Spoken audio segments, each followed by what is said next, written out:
What's up, everybody? This is Tony Mosey, and I want to do my reaction video on the United States Army 88 Mike training. So the reason why I wanted to do this video is because I was an 88 Mike in the United States Army. I served in the United States Army Reserves for 8 years. I was active because I went overseas to Iraq in 2003 in Kuwait. So I was Operation Iraqi and Enduring Freedom. Yeah, I served my time with the 94th RSC with our headquarters based out in Brockton, Massachusetts.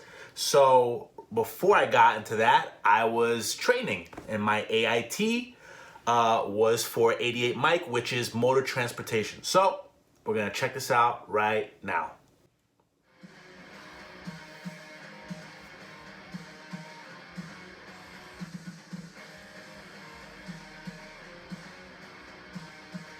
Since the beginning of armed conflict, transporting troops and supplies has been a crucial component in achieving combat victory. Moving personnel and equipment on and off the battlefield using wheeled vehicles remains an essential duty to sustain the Army's success at home and abroad.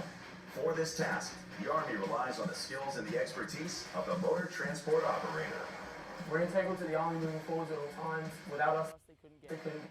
So, just found out, well, not just found out, while I was in, and all the way till now, it is the people on wheels that fuels the fight, in so many different ways.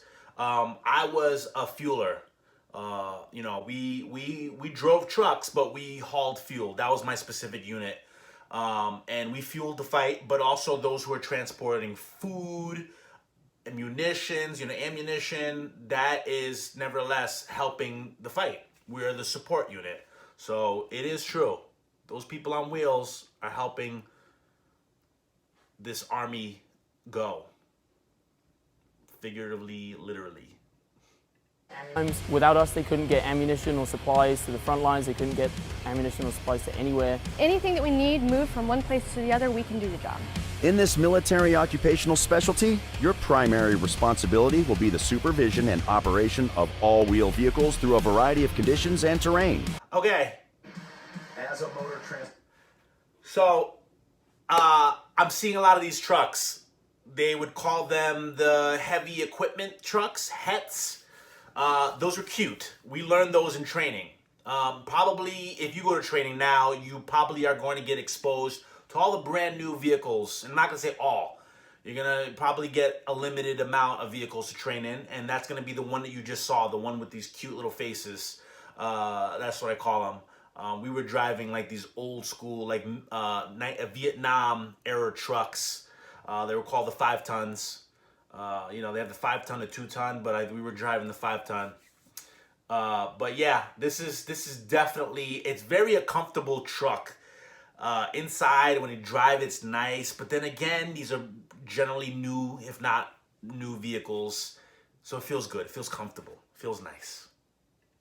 As a motor transport operator, your duties may also include overseeing the proper loading and unloading of cargo or personnel onto and off of vehicles and trailers, employing convoy defensive techniques, preparing vehicles for shipment and loading onto ground and air transport vehicles, as well as performing maintenance checks to report or correct any vehicle deficiencies. You can go all over the world within this MOS, because if the Army needs something moved, that means that there is a motor transport operator there moving it.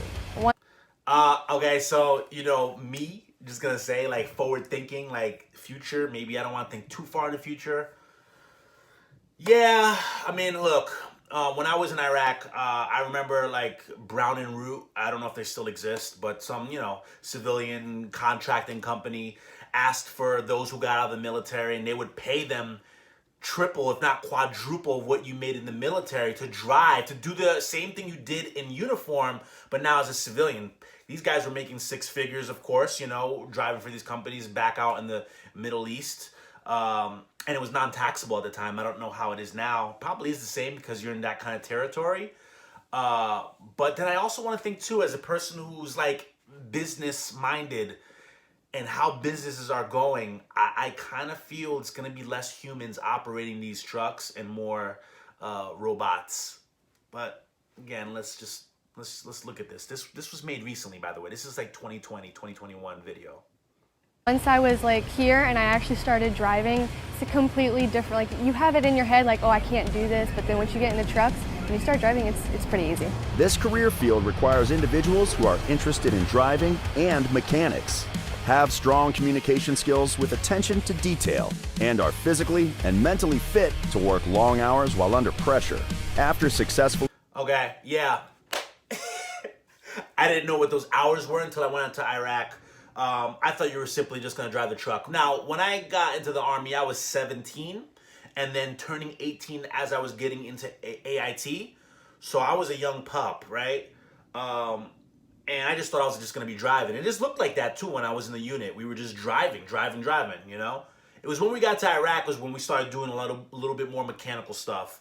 And it was almost like, you know, the equivalent of like you having your own personal vehicle, like you put oil in it and, you know, check the oils and stuff like that. And, you know, you do that kind of like first line maintenance. I don't know what the word would be called, but not like too deep in-depth stuff like the actual mechanics of our units did.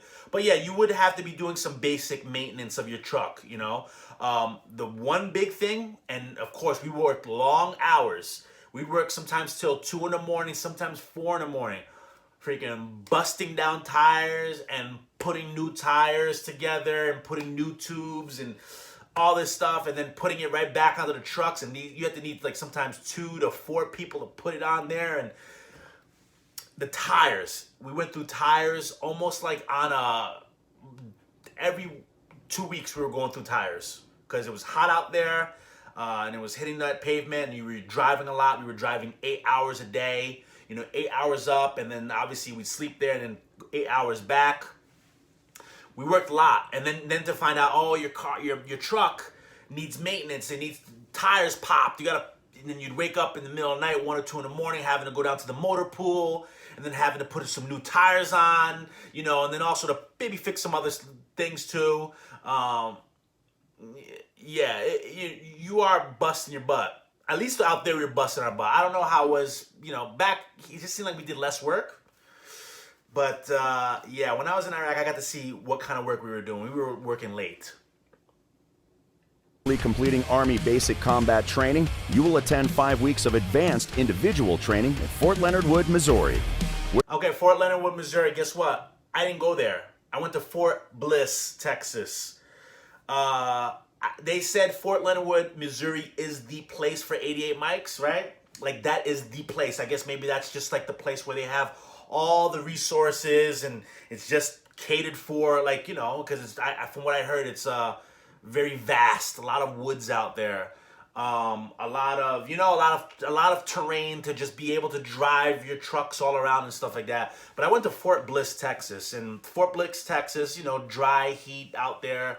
I don't know, I thought it was cool. I guess I'm glad I didn't have to go to Fort Lost in Woods because I heard the suicide rates are high up there for military people, for Army recruits, and there's nothing to do out there. And you have to deal with stupid, shitty-ass drill sergeants. Even though I thought my drill sergeants still were, you know, whatever, but I just felt it was so much cooler over there because we were, in Fort Bliss, it's like air defense artillery. So, like, it's a different kind of vibe over there, you know? So, yeah, I went to Fort Bliss while other people went to Fort Fort Leonard Wood. So you may find yourself going someplace else. Also, I heard there's maybe one other place too. Like I think there's like 3 places. Like if there's too many people in Fort Lost in Woods, they bring people to Fort Bliss. And then if there's too many trickling into there, then they bring them into another place. But I went to Fort Bliss. And that's in El Paso, Texas. Where you will learn vehicle operation and maintenance, communication via radios or hand and arm signals, and navigate fundamentals using maps or global positioning systems. Okay, I just want to say this. If you look just before they were using the radios and stuff like that, okay, they went from this high-tech stuff. I'd never seen that shit before. I don't know, maybe that's how it is now. I don't know. They went from this high-tech stuff, and it looked beautiful. I'm like, whoa, what are these big machineries and all that stuff like that they're playing with? And then they went to the, like, broken down, like, old, like, phone, like, freaking commo radios, that's what we were using, and I'm assuming that's what you're gonna have to use too, because these are training tools. They're not gonna give you the good shit. I think the former part of that usage of the technical stuff was just glamour and glitz for your eyes to be like, wow. But the real stuff was queuing at I think about 1:57. I'm sorry, I'm trying to go like live time and not like flashback, because right now I'm recording this on my iPhone and looking at this on the big screen. This video. So when I get to my next reactions, of course they're gonna be nice and whatever, but this is my reaction of what I'm seeing so far. At first, everything is not going to come easy, but trust in your instructors. They will get you to where you need to be. The best piece of advice I could give to anyone thinking about doing this MOS, you have to be willing to learn everything that the instructors have to offer, because they have a lot more knowledge than anyone on the outside will ever have. Once you have completed your advanced Thought just came in my head, training, right? You have Army or military truck school, because that's what it is. It's truck school. You're going to truck school. But then they also, up here where I'm at, up in the New England area, we have this thing called NETS, right? I think it's New England Tractor Trailer School. So that's the civilian part. I'd like to pit the military one up with the civilian one. And I kind of believe, maybe it's because, this is just me. Look, I'm just going to give you my little truth. Can I give you the truth? I'm going to give you the truth. I think, as contrary as to belief, I think the Army's training was so much more cushy. It's cushy. I just felt it was cushy. They gave us all this nice stuff, and the warm fuzziness felt so good. I just felt like if I can explain it, there was this aura of cushion for me. I just felt like, eat my snacks and learn. It just feels so good. But I feel like the civilian one is just a little, I'm not gonna say hardcore, but they're like, yo, you're gonna learn this, you're gonna learn this, you're gonna learn this, you're gonna learn this kind of truck, you're gonna learn this, you're gonna do that, you're gonna do this. Backing up, I didn't have to learn how to back up in the training school. That's why I think they shave off, I guess, okay, what they're basically teaching you at AIT is just the basic, really bare bones, basic fundamentals. Because civilian schools like NETS or any tractor trailer school, they're gonna teach you everything.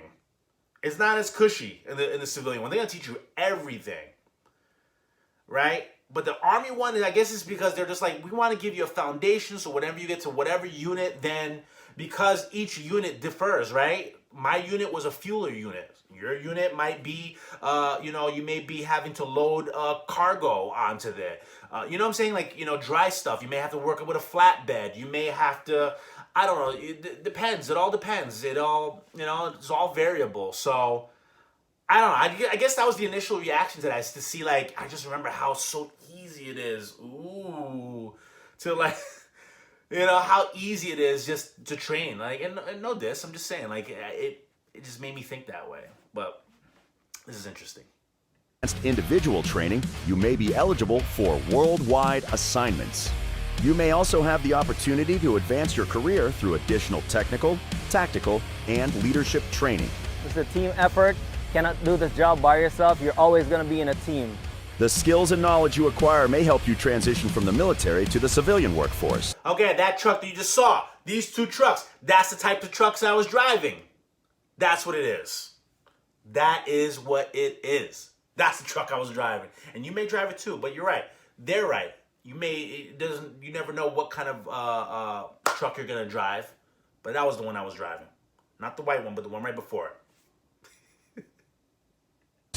The backbone of the Army's support and sustainment structure.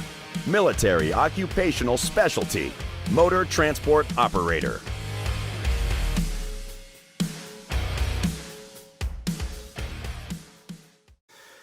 So yeah, there you have it. My reaction on the United States Army 88 Mike motor transportation job training.